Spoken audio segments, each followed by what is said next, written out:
À quelques heures d'une tournée africaine qu'il a entamée, mercredi 1er mars, par le Gabon, le chef de l'État français s'est adressé, lundi 27 février, à l'Élysée, au peuple français et africain.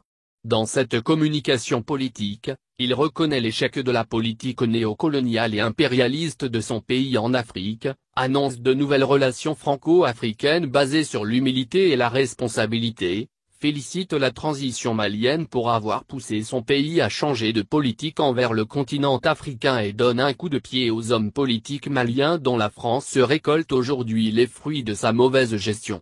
Il préparait aussi l'esprit de la jeunesse des pays à visiter à ne pas manifester contre sa présence sur leur sol. Le discours prononcé, lundi 27 février, à l'Élysée, n'est pas passé inaperçu au Mali. Le président français Emmanuel Macron a mis son pied dans le plat.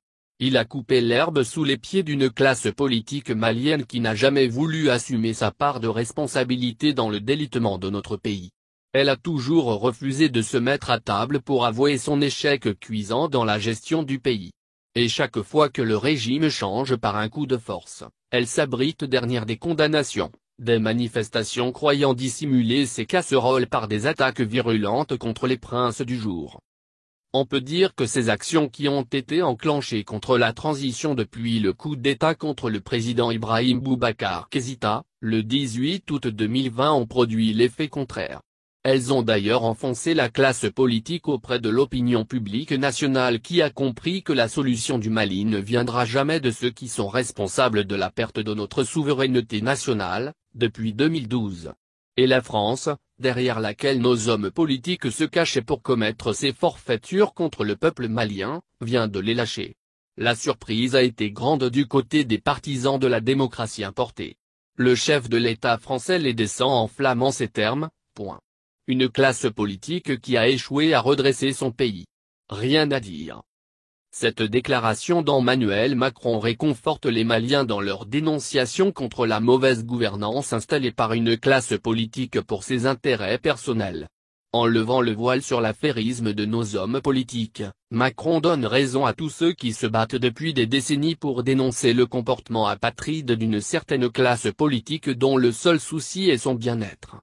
Il résume son discours sur le Mali en disant que la mauvaise gestion des démocrates a conduit le peuple malien à l'abattoir, depuis 2012. Le président français va plus loin. Il tient pour responsable la classe politique de la montée en puissance du sentiment anti-français dans notre pays. Pour Macron, elle a été incapable de défendre les intérêts de la France conformément aux conclusions du sommet de La Baule qui a imposé la démocratie à l'Afrique en 1990. Ce sommet exigeait des présidents élus par la fraude et avec le soutien de la France de tout faire pour qu'il n'y ait pas de rupture constitutionnelle qui nuirait aux intérêts de l'Hexagone. Malheureusement, la classe politique malienne n'a pas pu respecter son engagement de se maintenir au pouvoir, même si c'est dans le sang. Et il était du devoir du président français d'accuser les hommes politiques maliens qui n'ont pas joué leur jeu.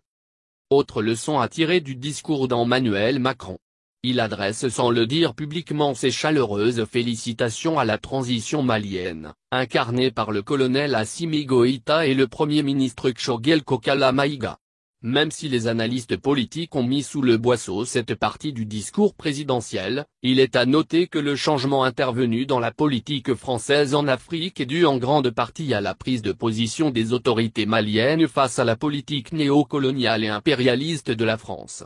Elles ont résisté aux menaces, au chantage, aux intimidations du colon français.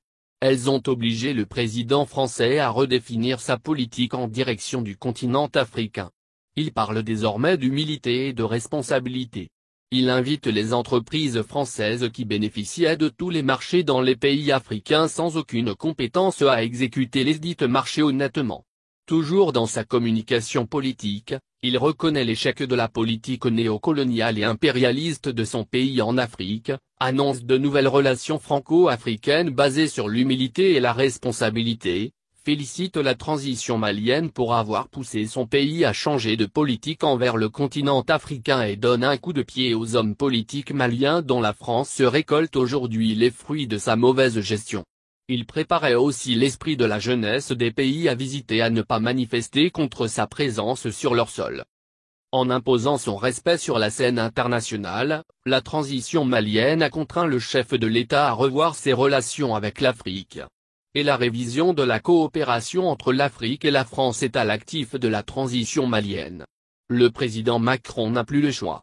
Il doit changer de fusil d'épaule pour ne pas perdre l'Afrique face à d'autres puissances qui ne s'immiscent pas dans le choix des dirigeants africains.